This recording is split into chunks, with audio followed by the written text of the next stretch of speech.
Welcome back, student. And the remaining portion we will discuss in this lecture. So let's start it. First है reduction in the number of industry reserve for the public sector from 17 to 18. अभी हमने previous lecture में हम लोगों ने बात करी थी कि जो हम गवर्नमेंट क्या कर रही थी भाई, PSU का रिडक्शन कर रही थी, PSU का जो इन्वेस्टमेंट था उसको 26% तक कम करी थी. अब हम देखते हैं कैसे क्या कर रही थी. Reduction in the number of industry reserve for the public sector from 17 to 8. भाई जो हमारा industry reduction the number of industry reserve for the public sector, भाई ऐसी इंडस्ट्रीज का रिडक्शन करना जो रिजर्व थी किसके लिए, पब्लिक सेक्टर के लिए, from 17 to 8 and then to 3rd. And the 1956 resolution on industrial policy 17 industry reserve for the public sector. 1956 के टाइम पे जो इंडस्ट्रियल पॉलिसीज थी उस टाइम पे 17 इंडस्ट्री रिजर्व थी पब्लिक सेक्टर के लिए.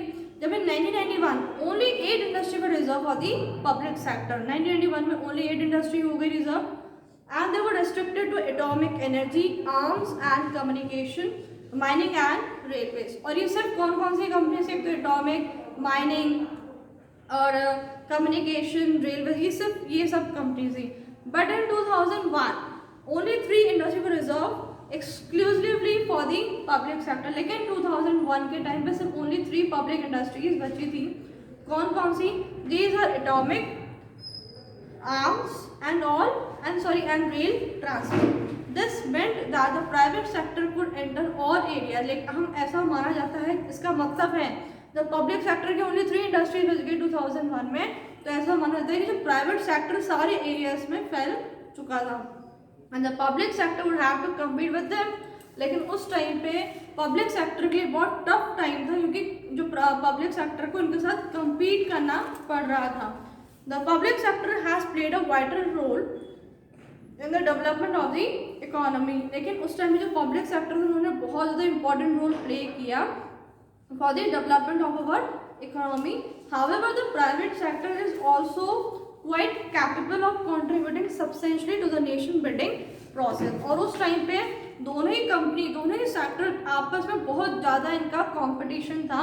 दोनों ही हमारी इकोनॉमी को डेवलप करने के लिए बहुत ज़्यादा मेहनत कर रहे थे और इन्वेस्टमेंट कर रहे थे. Therefore, both the public sector and the private sector need to be viewed as mutually complementary parts of the national sector. लेकिन उस टाइम पे दोनों को भी साबित करना पड़ रहा था, दोनों ही सेक्टर को साबित करना पड़ रहा था कि दोनों हमारी इकोनॉमी को डेवलप करना चाह रहे हैं.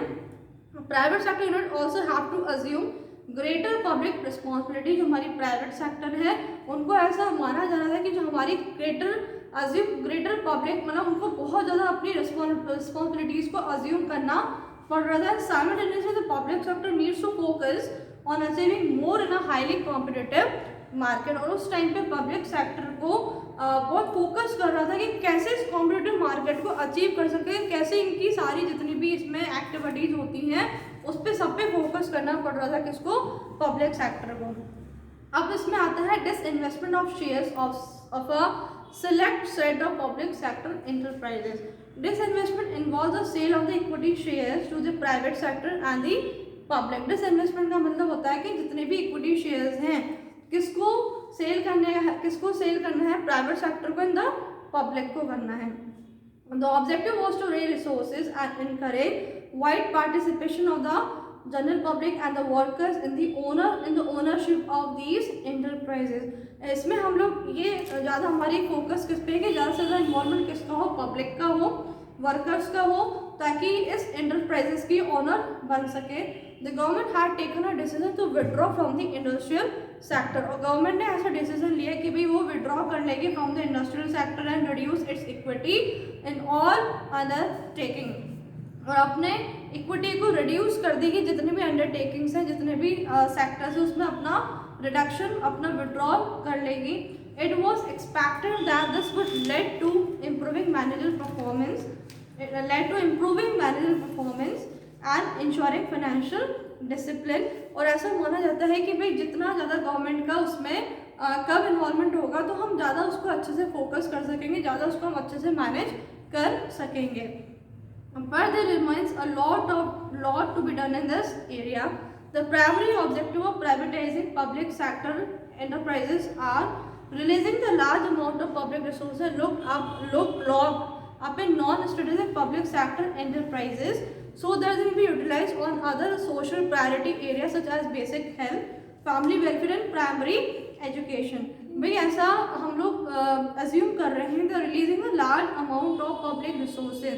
भाई हम ज़्यादा से ज़्यादा जो हमारा पब्लिक रिसोर्सेज है उसको हम रिलीज करें लॉक्ड अप इन नॉन, जिसमें हमने अपना जो हमारा पब्लिक रिसोर्सेज हमारा फंसा हुआ है किसके अंदर, non studies public sector enterprises के अंदर, उस पैसे को हम रिलीज करें, उस पैसे को हम ले करके विड्रॉ करके किस में इन्वेस्टमेंट करें, अदर सोशल प्रायोरिटी जैसे कि बेसिक हेल्थ में, फैमिली वेलफेयर में एंड प्राइमरी एजुकेशन में।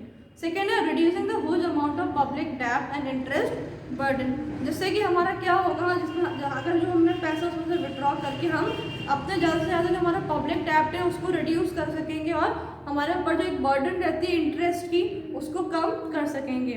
Transferring the commercial risk to the private sector so that the funds are invested in able project. भाई हम जितनी भी हमारी कमर्शियल रिस्क है उसको प्राइवेट सेक्टर को ट्रांसफ़र करेंगे जिससे हमारा जो फंड्स है वो अच्छे प्रोजेक्ट्स में, एबल प्रोजेक्ट्स में इन्वेस्ट हो सकेगा। Freeing these enterprises from government control, in enterprises को गवर्नमेंट कंट्रोल से फ्री कर देंगे। And introduction of corporate governance, ठीक है, और किसका इंट्रोडक्शन करेंगे, कॉर्पोरेट गवर्नेंस का इंट्रोडक्शन करवाएंगे। इन मेनी एरिया में the public sector had a monopoly, ऐसे बहुत सारे जगह हैं, ऐसे बहुत सारे एरियाज हैं जहाँ पे पब्लिक सेक्टर ने अपनी मोनोपोली बना रखी है। For example, telecom sector, the consumers have benefited by more choices, lower prices and better quality of products and services, जहाँ वहाँ पे कंज्यूमर को बहुत ज़्यादा क्या कहते हैं बेनिफिट मिलता है, जैसे कि बहुत कम प्राइसेस पे उनको गुड्स अवेलेबल हो रहे हैं, क्वालिटी प्रोडक्ट उनके पास अवेलेबल हो रहे हैं। एक और थर्ड वाला है इसमें policy regarding sick units to be the same as it for the private sector. All public sector units were referred to the Board of Industrial and Financial Reconstruction to decide whether a sick unit was to be reconstructed or closed down। मैंने आपको पहले बताया था कि जो जितनी भी public sector है उनको किस पे रेफर कर दिया था, board of industrial and financial reconstruction के लिए, ताकि वहाँ पर डिसाइड किया जाए जो भाई ऐसी जो सिक यूनिट्स है, जो भाई ऐसी थोड़ी कमज़ोर हमारी पब्लिक सेक्टर यूनिट्स है, या तो उनको वापस से रिकन्स्ट्रक्ट करा जाए या फिर उनको क्लोज कर दिया जाए। The board had reconsidered revival and rehabilitation scheme for some cases and winding up for a number of units। इसलिए हमारी जो बोर्ड है, board of industrial and financial reconstruction ने, तो उस टाइम पे उस बोर्ड ने कहीं जगह तो कुछ यूनिट्स को तो वापस से रिकन्स्ट्रक्ट कराया और कुछ यूनिट्स को वाइंडिंग अप कर दिया, मतलब ख़त्म कर दिया। There is a lot of resentment का मतलब होता है कुछ यूनिट्स के अंदर नाराजगी टाइप आई कि भाई हमारी यूनिट्स को क्यों बंद कर दिया गया। Among workers of the units which are to be close down, जिन यूनिट्स को बंद कर दिया गया उन वर्कर्स के अंदर बहुत ज़्यादा नाराजगी टूवर्ड्स दी बोर्ड कि भाई हमारी कंपनी हमारी यूनिट्स को क्यों बंद किया, हमारी यूनिट्स को क्यों वापस से रिकन्स्ट्रक्ट नहीं कराया। A national renewal fund was set up by the government to retrain or redeploy retrenched labor and to provide compensation to the public sector employees seeking voluntary retirement। और इसलिए वहाँ पे कुछ ऐसा गवर्नमेंट का फंड रिन्यूअल फंड स्टार्ट कर देगा जो पब्लिक सेक्टर को बंद किया था, अचानक से जो यूनिट्स को बंद कर दिया, उसमें बहुत सारे ऐसे वर्कर्स थे जिनको एकदम से एक तरीके से वॉलंटरी, भाई वो ना चाहकर भी उनका एक तरीके से रिटायरमेंट हो गया, तो उनको एक तरीके से एक थोड़ा सा उनको प्रोवाइड किया जाए, कुछ उनको फंड प्रोवाइड किया जाए ताकि उनको ज़्यादा लॉस ना हो। There are many enterprises which are sick and are not capable of being revived as they have accumulated huge loss. उसमें से बहुत सारे ऐसे एंटरप्राइजेज थे जो बहुत ज़्यादा सिक थे, जो बहुत ज़्यादा उनको लॉस हुआ था और वो लोग इतना लॉस को बेयर नहीं कर पा रहे थे, तो इसलिए उस टाइम पे उनको कुछ पैसा प्रोवाइड कर दिया गया।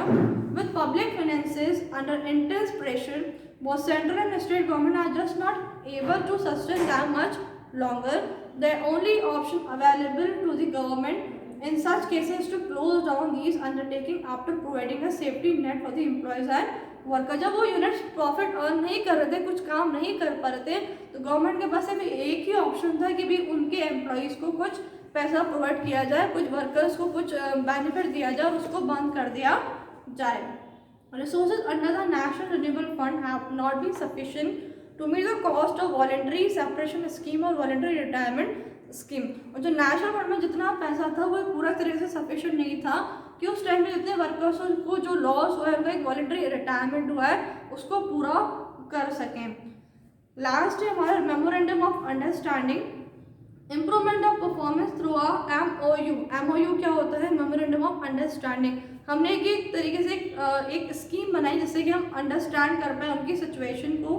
System by which the managements are to be granted greater autonomy, जहाँ पे मैनेजर्स को बहुत एक तरीके से इंडिपेंडेंसी दी गई, but held accountable for specified result. लेकिन फिर भी वो कुछ रिजल्ट्स के लिए अकाउंटेबल थे. Under this system the public sector units were given clear targets. ठीक है, इस सिस्टम के अंदर जो पब्लिक सेक्टर यूनिट्स हैं उनको क्लियर टारगेट दिए गए, एंड ऑपरेशन ऑटोनॉमी दी गई, ताकि वो अपने मतलब ऑपरेशन ऑटोनॉमी क्या होती है भाई, अपने तरीके से अपना पूरा मैनेजमेंट कर सके, पूरा अपने बिजनेस को सेटअप अपने आप इंडिपेंडेंटली होके कर सकें. For achieving those target the MOU मतलब memorandum of understanding was between the particular public sector unit and their administrative ministry defining their relationship and autonomy. ये सिर्फ MOU किन दोनों के बीच में था? एक तो पर्टिकुलर पब्लिक सेक्टर के बीच में था और कुछ एडमिनिस्ट्रेटिव मिनिस्ट्रीज के बीच में था, जिससे कि उनकी रिलेशनशिप को बताया जा सके और उनको एक तरीके से इंडिपेंडेंसी दी जाए. So that's all student, this lecture is finish here, and from the global enterprises the next portion of this chapter we will discuss in the next lecture. Thank you.